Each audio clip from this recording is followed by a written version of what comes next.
Apesar do nome, aqui no Laboratório Nacional de Células-Tronco Embrionárias, os pesquisadores estudam também um outro tipo de célula-tronco, a chamada IPS, produzida em laboratório. Mas como é que se faz isso? Bem, primeiro o pesquisador extrai uma célula qualquer do nosso corpo, aqui no caso uma célula da pele, que é um órgão mais acessível, e depois usa alguns genes para fazer com que essa célula retome as características que tinha quando era embrionária e se torne pluripotente, uma IPS. Deixa eu mostrar a diferença aqui para vocês. Aqui a gente tem algumas células da pele e aqui células-tronco produzidas no laboratório e capazes de se transformar em células dos mais diferentes tecidos do nosso corpo, do coração, do fígado, do cérebro. E aqui no lance, duas pesquisadoras conseguiram justamente transformar uma célula-tronco IPS num neurônio. E esse neurônio vai ser idêntico ao do cérebro daquela pessoa de quem foi extraída a célula da pele. E por que usar a IPS e não uma célula-tronco embrionária? Porque isso eliminaria aí um tempo de trabalho no laboratório, né? Então, no caso de algumas doenças, como por exemplo a esquizofrenia, você não consegue, na fase de embrião, identificar as características da doença. Além disso, a quantidade de embriões tem uma certa limitação.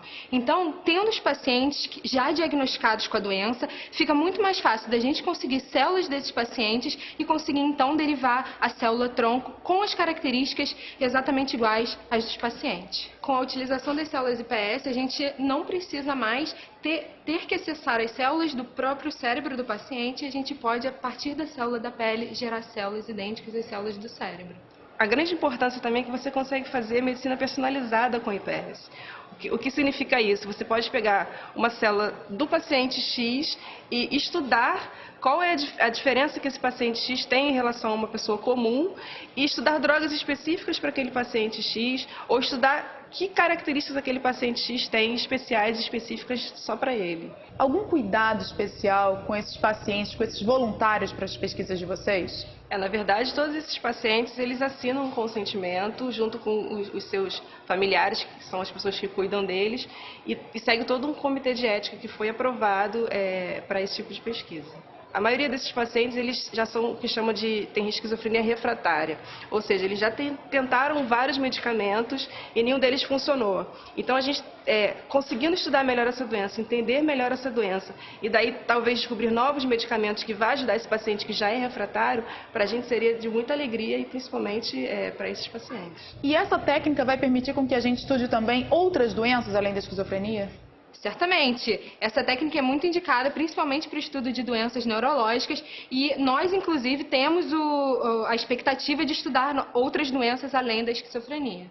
E como é que esse trabalho em especial enriqueceu a formação, a experiência de cada uma de vocês?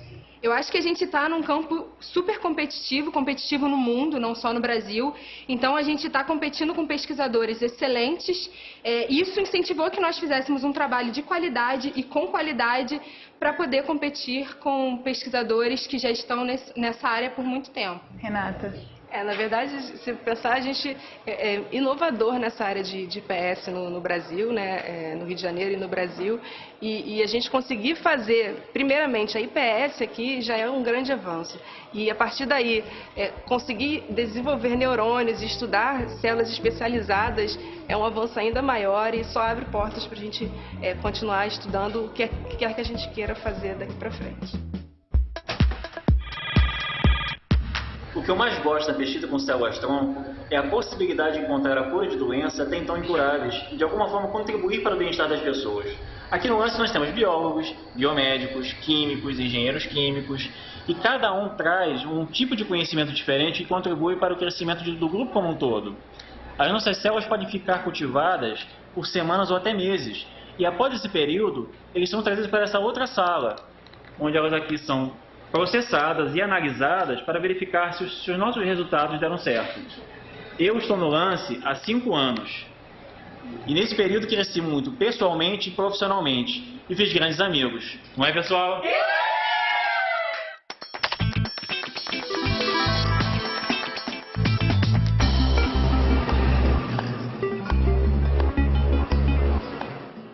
Eu acho que a criança tem aquela curiosidade de querer entender como é que as coisas funcionam, por que chove, por que cai um raio. E na minha profissão eu tenho o privilégio de poder seguir tentando responder a essas curiosidades da nossa infância. Bom dia. Meu nome é Lígia da Veiga Pereira, eu tenho 44 anos, eu sou pesquisadora na área de genética humana e células-tronco. Eu sou formada em Física, eu tenho um bacharelado em Física pela PUC do Rio de Janeiro. Depois da Física, eu fiz um mestrado no Instituto de Biofísica Carlos Chagas Filho, na UFRJ. E depois eu fui fazer o doutorado nos Estados Unidos em genética humana, na parte de engenharia genética voltada para entender a genética humana. Eu fiz isso em Nova York, no Hospital Monte Sinai. Eu atualmente trabalho na USP, sou professora da USP e eu sou chefe do Laboratório Nacional de Células-Tronco Embrionárias aqui na USP. Esse laboratório tem um braço na USP e um na UFRJ. Nesse laboratório, a gente cria células-tronco embrionárias humanas, aquelas células que podem virar qualquer tipo de tecido. Esse aqui é o Laboratório Nacional de Células-Tronco Embrionárias da USP e a gente mantém toda a nossa matéria-prima aqui. Aqui estão os embriões que vão ser utilizados para a gente gerar as células embrionárias, são aqueles embriões doados pelas clínicas de fertilização in vitro. E aqui já estão as células que a gente mantém congeladas aqui em nitrogênio líquido até a hora que a gente precisa usar elas e multiplicar no laboratório. Então, qual é o nosso objetivo? É pegar esses embriões descartados da fertilização in vitro e nesses embriões você tem 50 células que são essas supercélulas coringas. O nosso desafio é tirar essas células desses embriões, fazer com que elas se adaptem às condições do laboratório e que ali elas consigam se multiplicar e gerar milhões, bilhões dessas células, coringas ainda, que agora eu posso querer fazer elas virarem célula do pâncreas para tratar um diabetes, células do músculo cardíaco. E em 2008 nós conseguimos pela primeira vez aqui no Brasil estabelecer uma linhagem de células-tronco embrionárias. O que significa isso? Fazer com que a partir de um embrião aquelas células se adaptassem e se multiplicassem no laboratório. E isso deu autonomia ao país nas pesquisas com células-tronco embrionárias.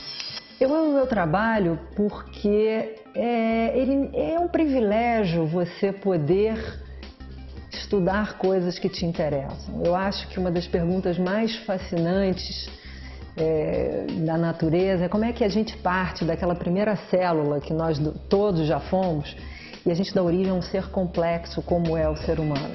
Então, eu amo a minha profissão porque ela permite que eu vá atrás dessa curiosidade, que eu faça pesquisa e que essa pesquisa tenha uma possibilidade de transformar o mundo de uma forma positiva. Nós já vimos que as células-tronco têm o poder de multiplicação, nelas mesmas, para as pesquisas, para os tratamentos. E como assunto, elas multiplicam ainda muitas dúvidas.